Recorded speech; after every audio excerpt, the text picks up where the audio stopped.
Shavuot Tov, Rav, ça va? Alors, on se retrouve avec... Alors, les gens n'arrivent pas à oublier ta très belle histoire de la semaine dernière. Ah, ils ont tous ouvert des boucheries. Voilà.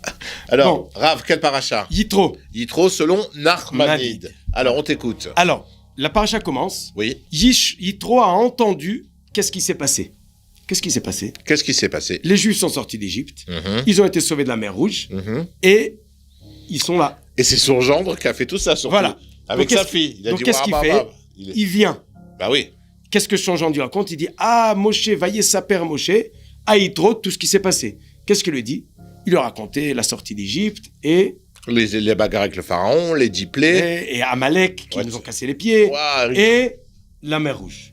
Le problème, il est comme ça. Le Ramban, il a deux questions. Ramban, Nachmanide, pose deux questions. On t'écoute. Il y a un avis qui dit que Yitro, il est arrivé avant les 10 commandements, avant Matan Torah. Il y a un avis qui dit qu'il est arrivé après les 10 commandements. Il demande le Ramban, d'après l'avis qu'il est arrivé après, pourquoi on ne nous dit pas qu'il a entendu Matan Torah? Et pourquoi Moshe, quand il lui raconte, il ne raconte pas Matan Torah? Et pourquoi la paracha Yitro, qui s'appelle Yitro, c'est la paracha de Matan Torah? Dans l'ordre, tu as raison, ça a l'air qu'il est arrivé avant. Mais il y a un avis qui dit qu'il est arrivé après. Alors le Ramban dit, mais l'histoire que Dieu se révèle à un peuple et il donne des commandements, c'est une grosse affaire. Ça n'a jamais été. Alors pourquoi c'est pas ça qui a fait amener Yitro et c'est pas ça que Moshe lui raconte en détail? Et on nous parle qu'il a entendu la sortie d'Égypte et il a entendu que les Égyptiens étaient noyés dans la mer Rouge. Voilà la question de Nachmanide. Est-ce que tu as une idée pour répondre? On est face à Yitro. Yitro, c'est quoi? C'est un Kohen Midian, c'est un prêtre d'un autre pays. Sûrement d'idolâtrie, non? Ouais. Ok, donc c'est un idolâtre. C'est un goy. Un païen, idolâtre, qui était en plus le grand rabbin de sa congrégation, quoi. Et il entend les miracles qu'il y a eu. Lui, ça fait des années qu'il demande à ses poupées en porcelaine de faire des miracles. Il voit rien depuis des années. D'accord? C'est le grand prêtre. Donc lui, le grand bluff, il le connaît. Il sait que ça marche pas. C'est son business. Et là, il entend qu'il y a un Dieu et lui, il bouge. C'est pas comme ces statuettes qui bougent pas. Alors. Il dit, ça m'intéresse, je vais voir ce qui se passe. Et donc, c'est un homme sage, a priori, c'était un grand prêtre. Donc, il se laisse, il dit, voilà, j'ai trouvé ma voie. Enfin, un vrai... Donc, ce qui lui intéresse plus, c'est le miracle d'Égypte, plutôt que la révélation qui donne les commandements. Au début, c'est le miracle d'Égypte.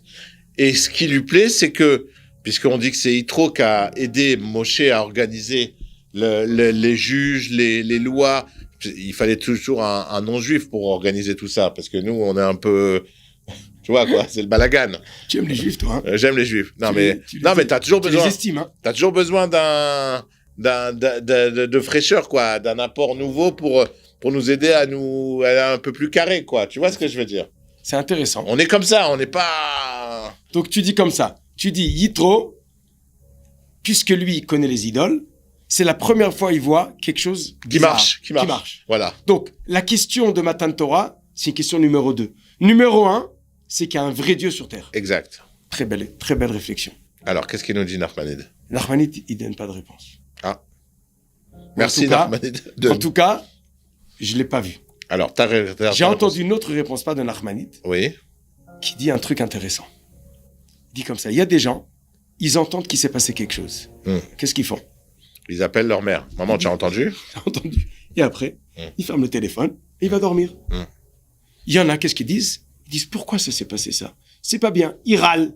Mais en fin de compte, qu'est-ce qui se passe? Ils continuent leur vie. Il y a des gens que quand il se passe quelque chose de bizarre, ils comprennent que c'est pour les interpeller. Ils s'arrêtent de leur vie de tous les jours. Ils font le pas et viennent voir ce qui se passe. Ça, c'est une grande force. Il y a beaucoup de gens, ils disent, il y a eu un miracle. Dieu s'est révélé. Et alors? On continue à dormir. C'est très grave. Parce que quand quelqu'un, il a une lumière qui l'illumine d'une envie de s'approcher de Dieu, où il voit une révélation, un S qu'Akadosh Baruch Hu lui a fait, à ce moment-là, il sent un sentiment profond. Mais ça vient pas de lui, ça vient de Dieu. La question qu'on va demander à chacun après 120 ans, qu'est-ce que tu as fait du flash que je t'ai envoyé? Je t'ai envoyé des flashs, est-ce que tu en as fait quoi? C'est comme... Yitro, ça va être dur à c'est le premier. Mm-hmm. Qu'est-ce qu'il a fait? Il a dit, il y a quelque chose qui se passe. Il y a un flash. Voilà. Eh ben, il a fait le pas. Ce qui est intéressant, que Moshe lui parle, et que lui remarque, et la Torah nous raconte, c'est qu'il y a un flash de Dieu. Je peux pas continuer ma vie. Mm-hmm. Malheureusement, il y a des gens, ça peut arriver, ils ont un accident. Ils ont la vie sauvée. Au Hachem, il faut une fête. Ils font quoi? Ils remercient Dieu. Ouais. Et qu'est-ce qu'ils font le lendemain? Ils reprennent la vie d'avant. C'est dur. Ils n'ont pas pris la claque. Là, c'est un claque.